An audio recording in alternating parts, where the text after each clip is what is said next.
My name is Quincy Hull. I go by Q, and we are doing the Pensacola Museum of Art's Poetry Workshop, supported by the NEA Big Read Grant.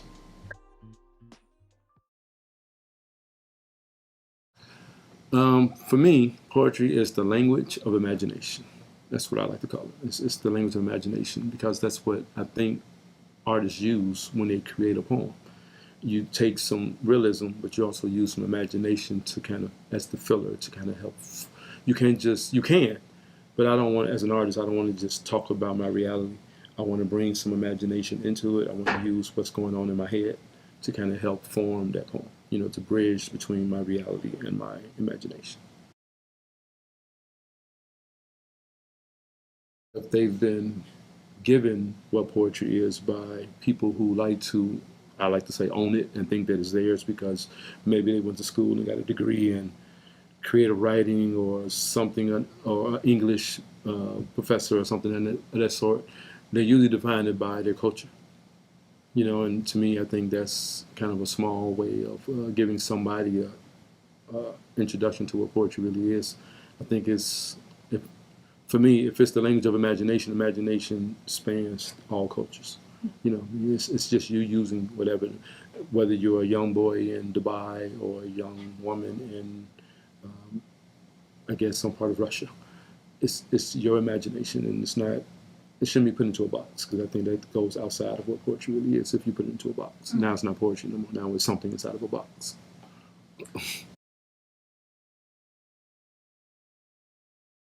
For me personally, I'm trying to figure out that road to freedom because for me, poetry is my only way of feeling like I'm free, especially in American society. I don't think I've ever enjoyed freedom. So when I sit down and write, I'm freeing myself. I'm escaping off the plantation. So depending on how far I need to go, if the plantation I'm in is maybe in upstate New York and my freedom is Canada, that's a short poem. But if I'm way down in Florida and I'm still trying to get to Canada, I need to write a long poem. So my approach, I guess, is depending on what I was inspired by first, I guess, what it was that inspired me to want to sit down and write in the first place. That's where it starts, that inspiration. From that, I determine on what it is that I want myself to feel when I'm done with the poem.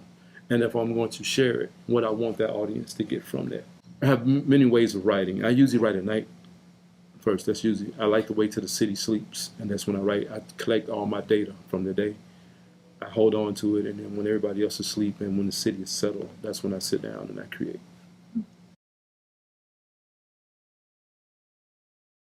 For me, it started with just the power of words. I think that skill is the skill that has carried me throughout my whole career. Is the power of words. Words have so much power. The smallest word to the largest word. And sometimes the largest word can have the less power, and the smallest word can have the most power. It just depends on how you use it. It's like a weapon. Whether you have a 38 or Uzi. It depends on what you have to aim, and you have to have a target, and you have to aim precisely to be able to hit that target. So you can use a small word to hit that target, or you can use a big word to hit that target. It just depends on how you use the words. You want to be consistent at it. It's something that you're going to look at your progress over the years. Like I look back at some of the poems I wrote out of high school, and I see some of the ones I wrote last year. And there's some growth in that. Of course, there's growth, but I think the growth came from me just constantly doing it over and over and over and over again until I got to the point where I'm so comfortable with it now. It just kind of flows naturally. It's still a challenge, but it flows a little naturally now because I'm so used to doing it. So.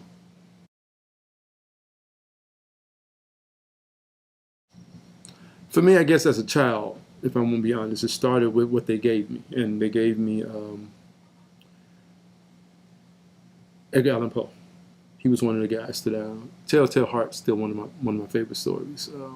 It was so vivid. It's like you can see the guy's heart beating, through under the floor. You can see the sweat from just the way he built the story up. The Raven, these kind of stories.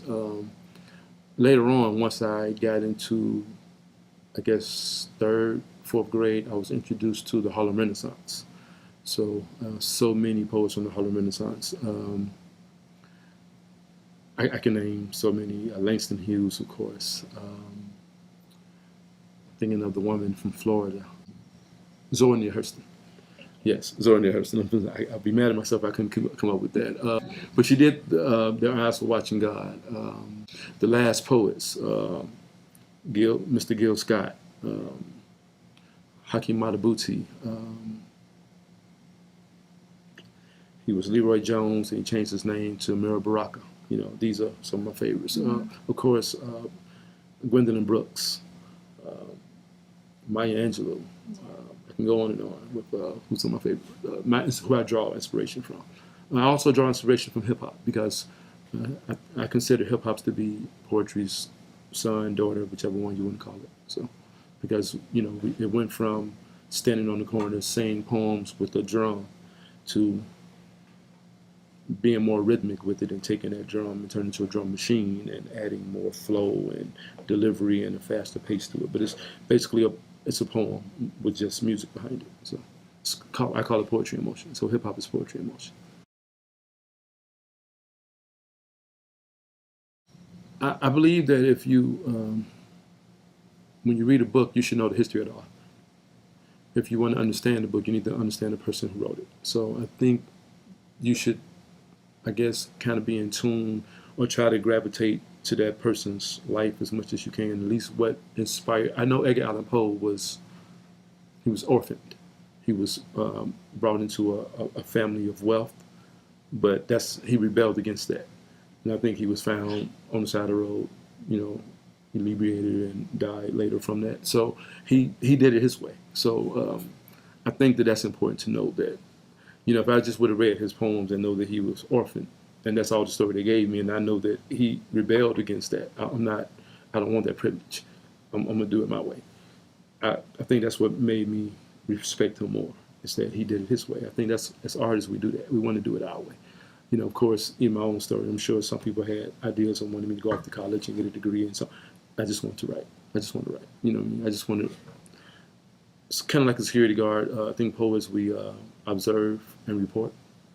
I observe, and then I write, and that's my report. So,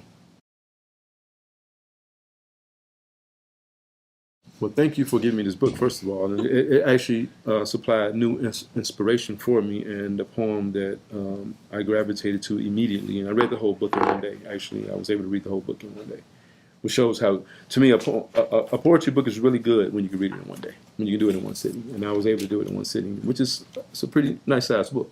Mm-hmm. But I was able to read it all in one day because it was just that appealing to me. The poem itself was Desire's Dog.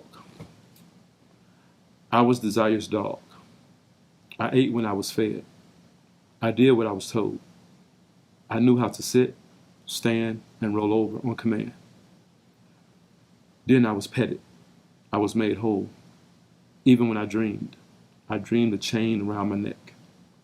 Desire is a bone with traces of fat. It's the wag smell of a bitch in heat.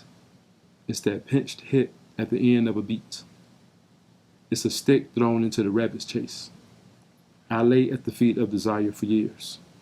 Then I heard this song calling me. It was a woman in a red dress. It was a man with a gun in his hand. It was a table filled with fruit and flowers. It was a fox of fire, a bird of stone. Then it was gone. What was left, disintegrated by rain and wind. I had followed desire to the end. It's very, very powerful. It's like, to me, why it spoke to me, it was like the tale of two different individuals. I went from being this person that was like a captured individual and accepting the condition of my capture to not wanting to be captured anymore and doing whatever I had to do to get out of it, even if it killed me. It spoke to me. It's the spirit of the oppressed speaking out to the oppressor. No more. So that's why I gravitated to it, because I can relate from her coming from her indigenous background and me coming from my African background. So it's me coming from my African background and being forced into this American society, but going back into my African self. So I can relate to that. Totally, I can totally relate to that. Don't be intimidated by it. It's not. I mean, some people, I think when they hear the word poem or poetry, they think that, oh, I can never do something like that. And I'm not also not encouraging everybody who writes a poem to make them think that they are poets, because I take that title very seriously. Anybody can write a poem, but it takes consistency and dedication and desire and everything to be a poet. I consider myself a poet. And that comes from people who have heard me write for so many years, who have given me that title. It's not something I gave myself. It's something that I've embraced after being told that that's what I was. But I want them to understand that if you use that title that I gave, if it's freedom of expression, you can use poetry as a tool to express what it is that you're feeling. So I want them to understand that. Just use it as a tool to help you in your day-to-day life. I think they should find poems, find poets and poems that they can relate to, get to know something about that poet, and then try to find a poem that they gravitate to and see how that poem speaks to them, and then why that poem speaks to them. I just gave an example of why that particular poem spoke to me. Everybody has a story, and there's always somebody whose story is similar, not maybe identical, but similar. Find that story that you relate to and find out why do you relate to that. And before you know, you'll find yourself related to so many more stories. You may become a poetry fan, you may become a poet out of that. So I think that the homework assignment should be find some poets and then find some poems that you can relate to.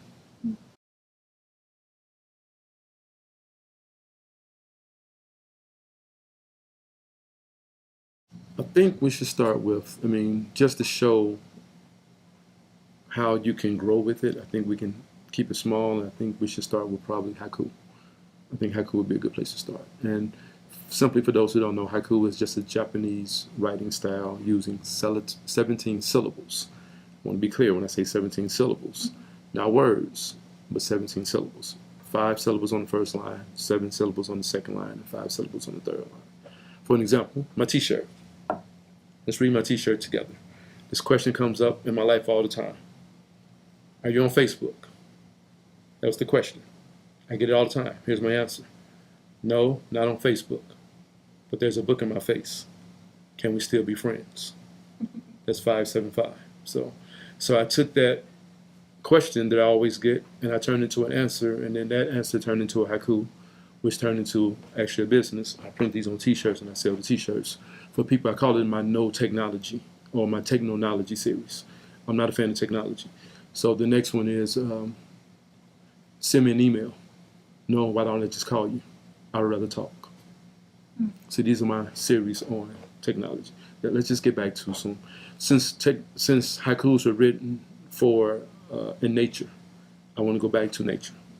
Talking to each other, having a conversation, reading a book. To me, those are natural things. So I'm not going too far outside of the parameters of a haiku because I'm keeping it natural at the same time. So I think if people would challenge themselves just to sit down and start small, it won't be as intimidating. And then haikus can be fun. You know what I mean? As another example, for Black History Month, this is my Black History haiku. Black History Month celebrates the lives of those who gave us so much. Just that simple. So I breathe haiku. I wake up in the morning and I think of a haiku from the sunrise, or I think of haiku at night from the sun setting or the moon glowing. And just, you can do so many different things with haiku, you know, and it helps you stay within some parameters, but at the same time, it challenges you to go outside of some of those parameters at the same time. So I think haiku is a good place to start.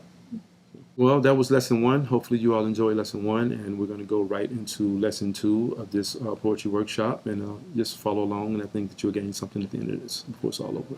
It's in and done.